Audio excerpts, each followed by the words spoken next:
Dan kami masuk satu kali untuk baptisan air pertama di tengah-tengah suku itu.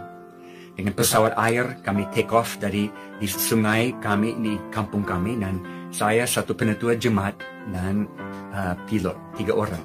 Karena di mana kami mau turun itu sungai sempit, kecil dan tidak bisa terlalu berat, harus ringan. Karena pesawat hanya bisa landing dan take off di sungai yang tanjung cukup memungkinkan. Jadi kami turun dari pesawat dan pilot bawa pesawat ke tempat lain, layani missionaries yang lain, nanti sore akan datang jemput. Hari itu kami buat baptisan air, banyak orang dibaptis, ada banyak makan, dan kami nikmati hari itu. Firman Allah berkata, satu jiwa bertobat, sorga bersuka cita, bersorak-sorai, haleluya. Sore pesawat mau datang jemput, dan kami lihat awan-awan hitam yang berkumpul di bagian timur dan sebentar akan ada hujan. Oke, kami harus naik pesawat cepat. Pesawat turun, kami siap-siap naik. Tapi karena hujan mau turun, pilot tidak punya waktu untuk cek float-float, pelampung-pelampung yang ada retak-retak dan air bisa masuk ke dalam bikin berat pesawat. Dia selalu pompa air keluar dari float-float itu. Tapi dia tidak punya waktu karena hujan mau datang. Dia putar pesawat ke ujung tanjung, dia mau mulai take off. Dan waktu dia mulai dapat kecepatan cukup, dia tidak bisa naik. Karena angin yang tiup dari bagian timur tiba-tiba berubah 180 derajat dan datang dari bagian barat. Tidak ada kaus angin, tidak bisa tahu. Tapi waktu dia coba naik, angin dari belakang menahan pesawat di bawah. Sampai kami mendekat ujung tanjungnya, di mana semua belok ke kiri tidak kelihatan lagi. Dia full gas dan pesawat naik sedikit di atas air dan mulai keluar di atas tanah. Tapi di depan kami ada hutan yang begitu tinggi dan kami sebentar akan tabrak dengan pohon-pohon. Saat terakhir pilot tarik satu lever yang ada di dalam kokpit pesawat itu, yang setel kabel sayap kanan dan kiri. Dia tarik full flaps dan buat sayapnya putar dan efeknya pesawat loncat ke atas pohon-pohon. Kami keluar ke atas. Tetapi, ada satu kabel yang ada kerusakan sedikit. Dan waktu dia tarik full flaps, tekanan itu membuat kabel itu putus di udara dan pesawat mulai jatuh. Tidak bisa dikendalikan oleh manusia, tapi bisa dikendalikan oleh Tuhan. Secara manusia ngeri, menakutkan. Tetapi Tuhan yang kita sembah, Dia Allah Immanuel, yang menyertai dimanapun, kapanpun, Dia selalu ada untuk menolong. Haleluya. Seperti suku ini, orang-orang di suku ini selalu bilang, Jim, waktu pesawat naik ke atas, Tuhan memegang sayapnya. Dan hari itu betul, Tuhan memegang sayapnya. Haleluya, yes. Karena kalau kami turun dan jatuh ke tengah-tengah hutan yang padat, pasti terbakar, hancur total, tidak bisa hidup. Tapi pesawat jatuh ke bagian kiri, di mana sungai sudah belok ke situ, tidak kelihatan dari kami.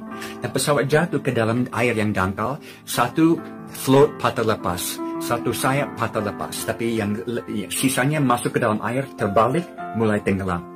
Di dalam beberapa detik kami ada di bawah air, hanya ekornya ada di atas air. Air masuk ke dalam pesawat cepat. Saya coba buka pintu, tapi sayapnya sudah patah dan menghalang buka pintu. Tidak bisa. Pilot, dia lihat dari ekor pesawat yang ada di atas air, dia lihat terang matahari yang masuk ke dalam.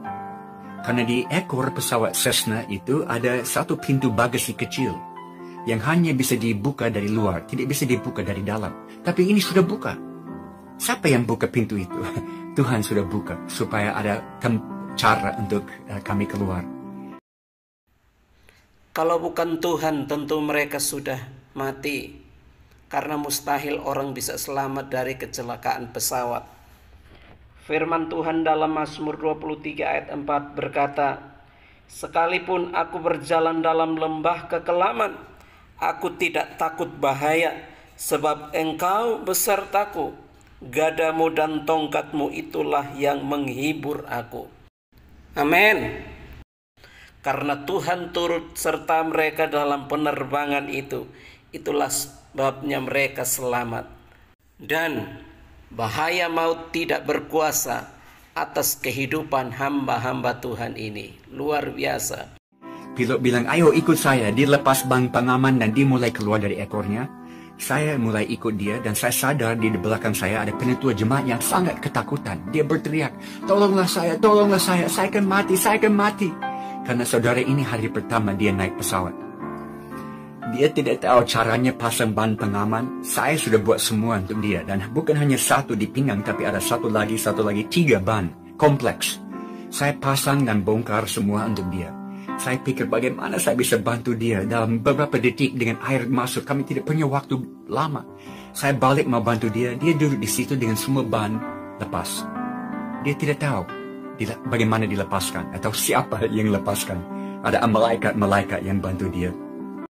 Mazmur 91 ayat yang ke-11 mengatakan, sebab malaikat-malaikatnya akan diperintahkannya kepadamu untuk menjaga engkau di segala jalanmu. Amin. Saya ambil tangan, saya keluar dari pintu bagasi itu, saya tarik dia keluar, dan waktu kaki dia lepas dari pintu, kami semua ada di luar, ekor pesawat ke bawah. Kami hitung 1 menit, dari point of impact sampai pesawat ada di bawah. Cukup, 60 detik, kami bisa keluar. Pertolongan Tuhan itu cukup dan tepat, dan tidak akan pernah terlambat, selalu tepat pada waktunya. Dan kami berenang sampai ke pinggir kali dan kami bermalam di situ, tunggu search and rescue esok hari. Dan malam itu hidup saya seperti video yang diputar dan saya lihat semuanya dan saya sadar seharusnya saya sudah mati dengan pesawat yang terbakar di hutan. Tapi Tuhan berikan waktu tambahan, extra time, dengan tujuan yang hanya Dia tahu. Dan Kolose pasal 3 ayat pertama menjadi lebih berarti. Saya mau cari perkara-perkara di atas, bukan perkara-perkara sementara di sini, karena hidup ini tersembunyi di dalam Dia di sana. Ini yang saya sampaikan lewat firman hari ini, saudara. Kita punya waktu terbatas. Mari kita kejar dengan segalanya yang kita punya, memenuhi panggilan Tuhan. Kita seringkali memikirkan apa yang ada di dunia, yang fana, yang akan hilang, tetapi lupa memikirkan perkara yang di atas, yang Tuhan pikirkan, yang abadi, yang kekal selama-lamanya. Karena hidup ini bukan tentang kenikmatan kami, tapi bagaimana kami bisa dipakai dalam tangan Tuhan, alat yang berguna untuk membawa banyak orang kepada Dia dengan waktu sisa yang kita punya. Saya mau berdoa bagi jemaatmu. Haleluya, luar biasa. Kalau Bapak Ibu Saudara diberkati dengan video ini, mari dengan sepenuh hati kita angkat tangan kita, angkat hati kita kepada Tuhan supaya kita didoakan oleh Bapak James, agar kehidupan kita diberkati, pelayanan kita diberkati, keluarga kita diberkati oleh Tuhan. Haleluya.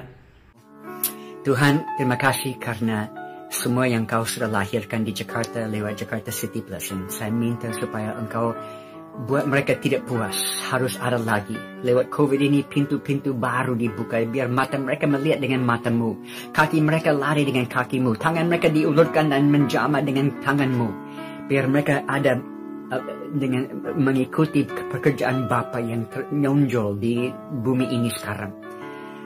Saya minta supaya mereka tidak lambat, mereka tidak bingung, tapi berikan mereka mata untuk melihat pintu yang Kau buka lewat pandemi COVID ini.